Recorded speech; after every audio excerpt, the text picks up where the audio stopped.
Hello guys, स्वागत है आपका अपने YouTube channel learn with Aarti ma'am में। हम लोग जो है आचार्य रामचंद्र शुक्ल को पढ़ लिए थे अच्छे से, और आज उसके ही आगे हम लोग पढ़ेंगे आपके रामशंकर शुक्ल रसाल को, और उसके बाद राम कुमार वर्मा को। ठीक है, अभी दो तीन आपके हजारी प्रसाद द्विवेदी, नगेंद्र और गणपत जी इतने बचे हुए हैं, तो इन लोगों को भी हम लोग करके खत्म करेंगे। आज हम लोग फिलहाल दो लोगों को जो है रामशंकर शुक्ल रसाल और आपके राम कुमार वर्मा, इनको पढ़ेंगे अच्छे से। ठीक है, बाकी जो है प्लेलिस्ट में वीडियो पूरी बनी हुई है, हिंदी साहित्य इतिहास लेखन की परंपराएं, तो आप एक एक करके पूरा वीडियो अच्छे से जरूर पढ़िएगा। और अगर चैनल पे नए हैं तो चैनल को जरूर सब्सक्राइब करें, बाकी जितना हो सके इसे अपने दोस्तों में जरूर शेयर करें। चलिए स्टार्ट करते हैं आज का वीडियो। आज हम लोग 5 आपके रचनाकारों को पढ़ लिए हैं। आज 6वें रचनाकार है आपके रामशंकर शुक्ल रसाल, जिनको हम लोग रमाशंकर शुक्ल रसाल भी बहुत लोग बोलते हैं, तो इनका जो सही नाम है वो रामशंकर शुक्ल रसाल है। ठीक है, तो डाल लीजिएगा topic 6, doctor Ram Shankar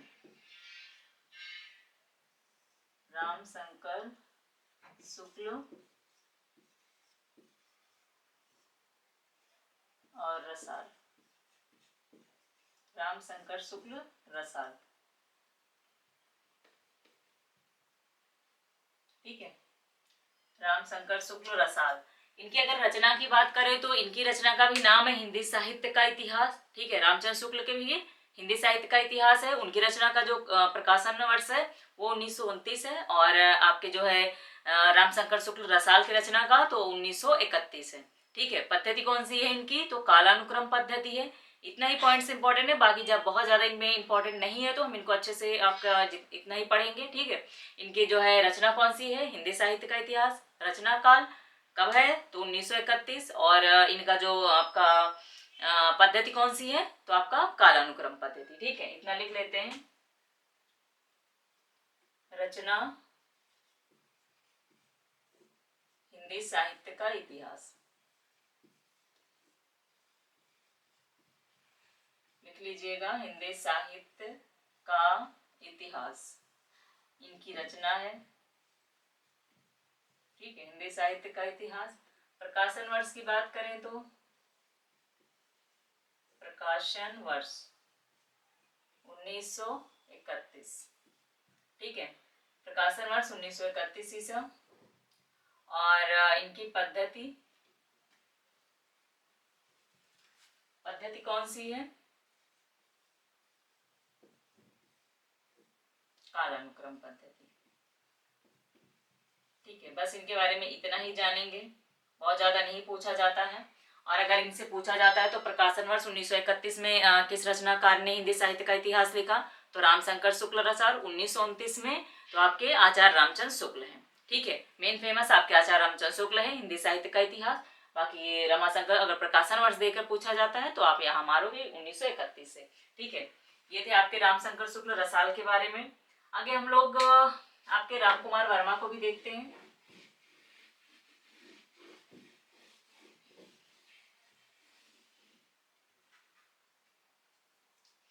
doctor Ram Kumar Verma आपके इंपॉर्टेंट हैं, तो इनके बारे में इनको अच्छे से थोड़ा सा देखते हैं हम लोग। ठीक है, 7वां डालिएगा, डॉक्टर राम कुमार वर्मा। डॉक्टर राम कुमार वर्मा, ठीक है। इनकी रचना देखें तो रचना कौन सी है इनकी, हिंदी साहित्य का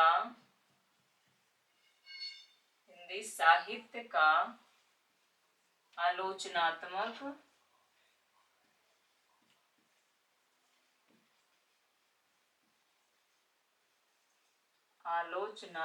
इतिहास। ठीक है, ये इनकी रचना है, हिंदी साहित्य का आलोचनात्मक इतिहास। अगर रचना काल पूछा जाए कि प्रकाशन वर्ष कब हुआ, तो 1938 ईसा में हुआ। प्रकाशन वर्ष 1938 में हुआ। और अगर इसकी पद्धति पूछी जाती है तो पद्धति कौन सी है, तो आपका आलोचनात्मक, कालानुक्रम, दोनों पद्धति इसमें आती है। ठीक है, कालानुक्रम और आपके आलोचनात्मक। तो दोनों को देखते हैं हम लोग। पहले डालेंगे प्रकाशन वर्ष, प्रकाशन वर्ष 1938 ईसा। और पद्धति कौन सी है? आलोचनात्मक।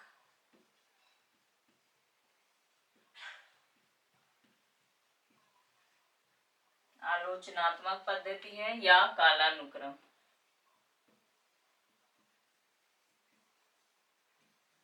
अगर दोनों दिया जाता है तो आप आलोचनात्मक मानोगे, ठीक है। और अगर आलोचनात्मक ऑप्शन में नहीं रहता है तब आप कालानुक्रम मानोगे, लेकिन अगर दोनों ऑप्शन में रहते हैं तो आप आलोचनात्मक मानोगे, ठीक है। पद्धति कौन सी है? तो आलोचनात्मक पद्धति है आपका। जैसे इनकी रचना ही है हिंदी साहित्य का आलोचनात्मक इतिहास, तो पद्धति भी आपका आलोचनात्मक है। और दूसरा अगर कहें तो कालानुक्रम है। जब कालानुक्रम नहीं, आपका आलोचनात्मक नहीं रहेगा तभी आप कालानुक्रम पे मारोगे, ठीक है। ऑप्शन में देख के मारिएगा इसको। और ये हिंदी साहित्य का जो है आपका अधूरा ग्रंथ है। अधूरा ग्रंथ से मतलब कि ये केवल आदिकाल से लेकर भक्तिकाल तक के ही इसमें केवल वर्णन किया गया है, ठीक है। आदिकाल से लेकर भक्तिकाल तक का ही वर्णन किया गया है। 693 से लेकर ये 1693 तक का ही सदक वर्णन है इसमें, ठीक है। इसको भी देख लेते हैं। अधूरा ग्रंथ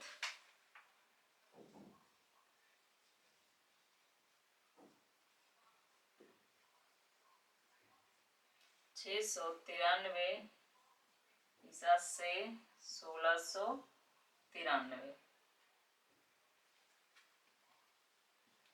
ईसा तक के कालखंड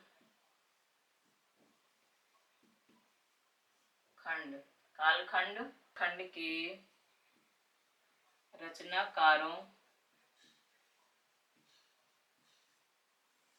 रचनाकारों का ही वर्णन है।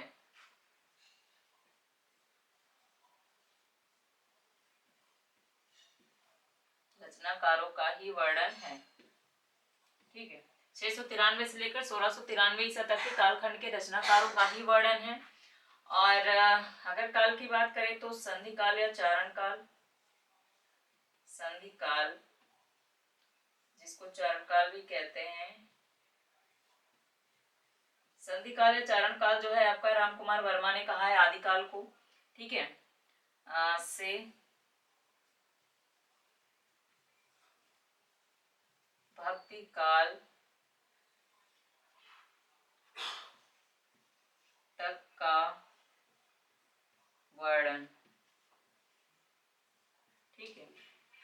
संधि काल या चारण काल से भक्ति काल तक का ही वर्णन है इसमें अगर पूछा जाता है। और अधूरा ग्रंथ 693 से 1693 ईसा तक का ही कालखंडों का वर्णन किया गया है इसमें। और संधि काल चारण काल से लेकर भक्ति काल तक ही इसमें वर्णन है, बाकी इसमें और वर्णन नहीं है, इस वजह से इसे अधूरा ग्रंथ कहा गया है।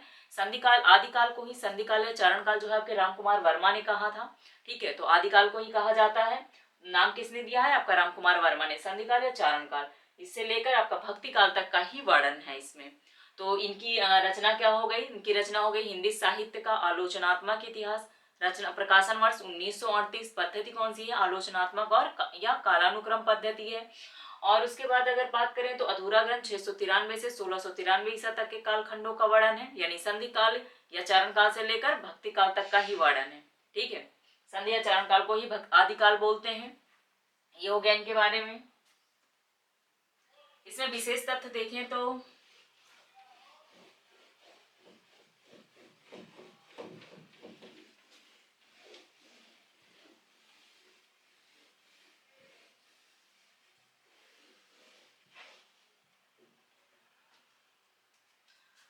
इसमें विशेष तथ्य हम लोग आगे देखें। विशेष तथ्य क्या क्या है?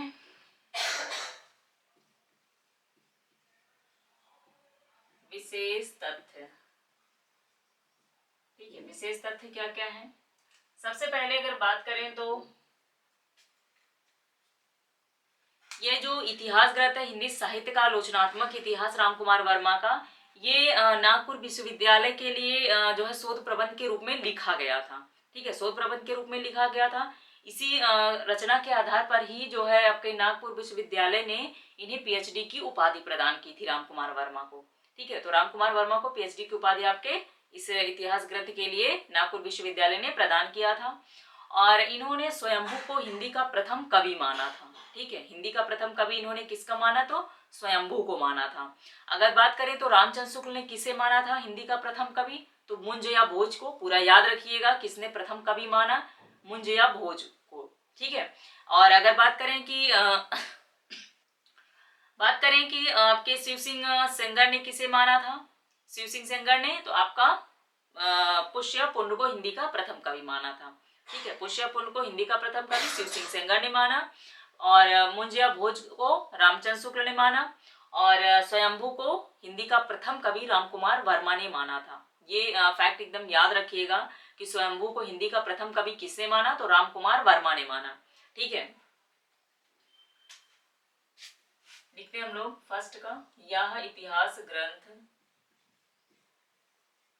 यह यानी हिंदी साहित्य का आलोचनात्मक इतिहास, यह इतिहास ग्रंथ, यह इतिहास ग्रंथ नागपुर विश्वविद्यालय,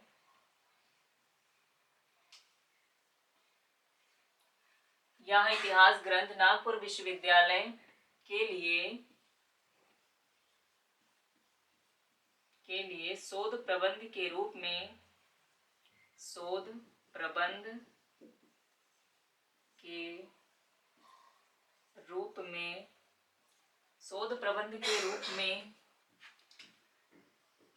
लिखा गया।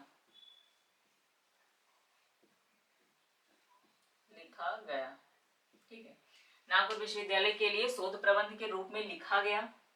और इसी ग्रंथ के आधार पर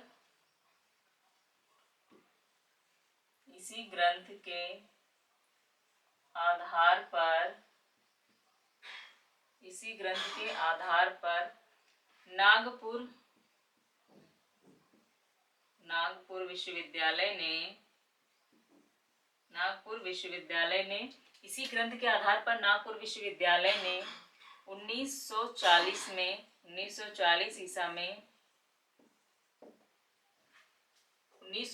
ईसा में पीएचडी की उपाधि प्रदान की।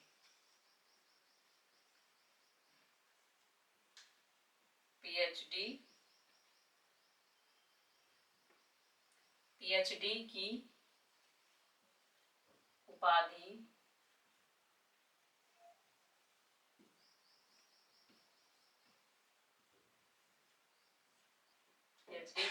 प्रदान की गई। ठीक है, दूसरा पॉइंट देखें तो स्वयंभू को हिंदी का प्रथम कवि माना।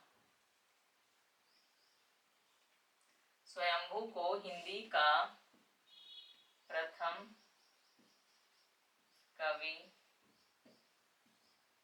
कवि माना। स्वयंभू को हिंदी का प्रथम कवि माना। संधि काल में जो है इन्होंने अपभ्रंश की बहुत सी रचनाओं को शामिल किया था। ठीक है, तीसरा पॉइंट लिखेंगे, संधि काल में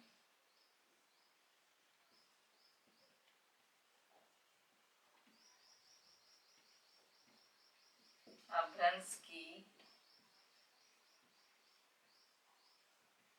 बहुत सी रचनाओं संधि काल में अपभ्रंश की बहुत सी रचनाओं को शामिल किया गया।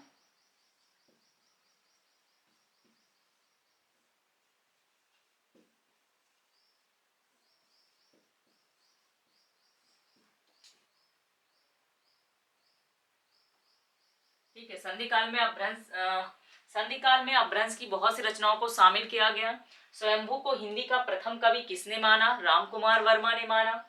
यह इतिहास ग्रंथ में नागपुर विश्वविद्यालय के लिए शोध प्रबंध के रूप में लिखा गया था।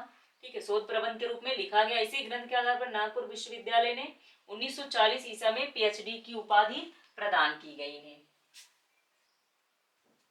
इसी ग्रंथ के आधार पर नागपुर विश्वविद्यालय ने इन्हें, नागपुर विश्वविद्यालय द्वारा, ठीक है ये लिख लीजिएगा, नागपुर विश्वविद्यालय द्वारा इन्हें 1940 ईसा में, ठीक है 1940 ईसा में पीएचडी की उपाधि प्रदान की गई। ये थे आपके जो है राम कुमार जो है वर्मा, ठीक है। इनके बारे में इतना तथ्य बहुत है याद करने के लिए आपका। इनकी रचना क्या है, हिंदी साहित्य का आलोचनात्मक इतिहास। अब लिखा कब गया, प्रकाशन वर्ष कितना है, तो 1938 हो गया। और पद्धति कौन सी है, तो आलोचनात्मक पद्धति है या कालानुक्रम पद्धति है, ठीक है। और बाकी इसके बारे में विशेष तथ्य के अगर बारे में हम बात करें तो यह इतिहास ग्रंथ नागपुर विश्वविद्यालय द्वारा जो है आपका शोध प्रबंध के रूप में लिखा गया। इसी के आधार पर इनको पीएचडी की उपाधि प्रदान की गई। स्वयंभू को इन्होंने हिंदी का प्रथम कवि माना और संधि काल में जो है अपभ्रंश की बहुत सी रचनाओं को शामिल किया गया।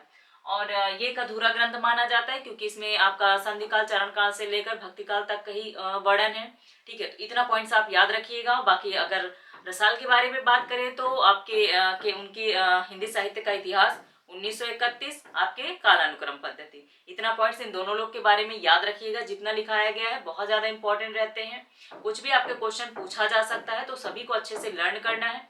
ओके गाइज, मिलते हैं नेक्स्ट वीडियो में। Thank you.